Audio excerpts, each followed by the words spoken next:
কি ছিল আমি একটু কনফিউজ ছিলাম। ও তারপরে রিয়েলাইজ করলাম এটা হচ্ছে টিরটিরের টোনার, মিল্কি টোনার, যেটা ফেস ওয়াশ করার পর মুখে দিতে হয়।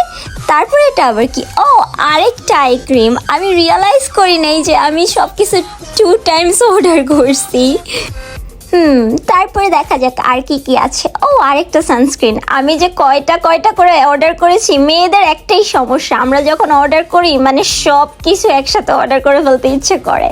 তারপরে এই দেখো, এই লাক্সারিয়াস সুন্দর একটা কৌটো, এটা হচ্ছে hair, I think hair mask. হ্যাঁ, সো আমি রিয়েলাইজও করি নাই যে আমি এগুলো এত কিছু অর্ডার করে ফেলছি। এটা অনেক কিউট একটা প্যাকেজিং, আমার অনেক পছন্দ হয়েছে। তারপরে ও ওয়াও, দেখো টুয়াইস আরেকটা। তারপরে আর কি, ও হ্যাঁ হ্যাঁ হ্যাঁ, এইটা হচ্ছে আমার অনেক অনেক প্রতীক্ষিত একটা জিনিস। এই ফাউন্ডেশনটার কথা আমি অনেক শুনছি